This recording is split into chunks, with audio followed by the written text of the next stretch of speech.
What? Beerus is here? You forgot to say Lord. That's not polite, Frieza. I guess you must be thinking even more highly of yourself than usual. Yes, Lord Beerus. Forgive me. Black Frieza became the most powerful mortal in the work, surpassing both Goku and Vegeta at their peak. But does he have enough power to complete his master plan? We know that Frieza's main objective is currently to rule over the Xenos and the gods of destruction, so he trained for 10 years in a temple room on an unknown planet, and on top of that he spared Goku and Vegeta, not wanting to kill them. Despite having the greatest power among mortals, I believe that Frieza still doesn't have enough power to rule over the Xenos. That's because I think it's very difficult that he has surpassed Beerus, the god of destruction. But why do I think so? Because it's a very simple logic. Before reaching Ego Instinct, Vegeta was humiliated by Beerus even though he already possessed the evolved Super Saiyan Blue. And Ego Instinct is far from being more powerful than Beerus. In fact, it's not even close, even with the huge power evolution he gave Vegeta. In the same way that Goku's Ultra Instinct doesn't overcome Beerus yet, Beerus' power level is far from being achieved by a mortal. I believe most of you are thinking right now that it was said by Goku that Broly is stronger than Beerus. Actually, Goku said that maybe Broly is stronger than Beerus. That wasn't a certainty, and we have to remember that Goku didn't see Beerus' full power, because when Beerus said he used 100% of his power in his second fight against Goku, he was lying.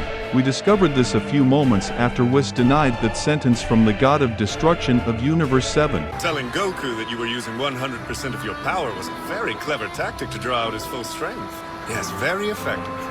Even though it wasn't true. You can tell that. Obviously Frieza is stronger than Broly currently. We can say he has the same level of power as Gogeta Blue, who defeated Broly in the movie. But he still hasn't overcome Beerus. I'm going to tell you how much more Beerus needs to be overcome and what the next Dragon Ball Super Saga will be. So click like the video, subscribe to the channel and activate the notification bell so you don't miss any news from the Dragon Ball universe, okay? Now prepare a snack, something light so you don't get fat. Sit there, get comfortable, and come with me. 皆さんお待たせしました。宇宙の帝王、ここに完全復活です。 Frieza was always very ambitious. From an early age he always wanted to dominate the entire universe by ruling all the planets in each galaxy. On the other hand, he feared that someone would emerge capable of defeating him, and someone like that could only emerge from the Saiyan race, as they are always evolving their power. Until he destroyed the Saiyan planet, but some Saiyans survived, and in the future the charge would come, and it did. Goku, an underrated low-class Saiyan, defeated Frieza and his army, becoming the legendary Super Saiyan feared by Frieza. Years later he was reunited with another mystical Saiyan, Future Trunks, who cut him to pieces. He later came back to life, but this time he trained for 4 months aiming his revenge against the Saiyans, reaching his golden transformation. But even though it was so powerful, it wasn't enough to defeat Goku and Vegeta, who also trained hard for years and exponentially evolved their fighting powers.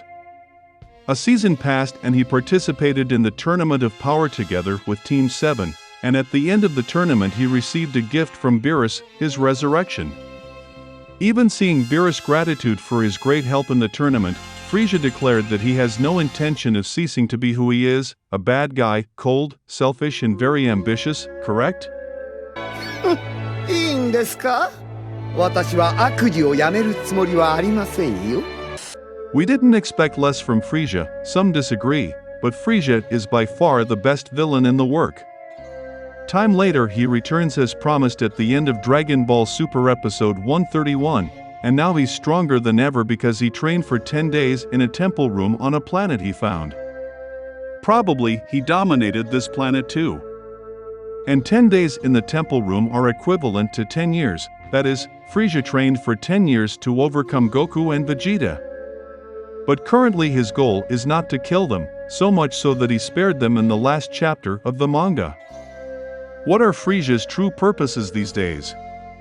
The truth is that he wants to rule over the Xenos anyway, but for that first he needs to rule over the gods, one step at a time. So obviously, it will be necessary for him to make all the gods of destruction bow down to him. How he will do that we don't know. A great journey awaits us. Both the Dragon Ball Super manga and the anime are on hiatus, which means they took a break from the story with no return forecast. I believe this break is necessary because the manga is way ahead of the anime, and the anime needs to keep up with the manga. So it is possible that they will announce the return of the anime soon. Let's wait. In the meantime, they have time to work out an amazing next saga like those of Goku Black and Tournament of Power. They have plenty of time to think. あのカラフルおちびちゃんたち、声の可愛さとやってることのエグさのギャップが実に不愉快です。いつか必ずあなたたちの上に君臨して差し上げます。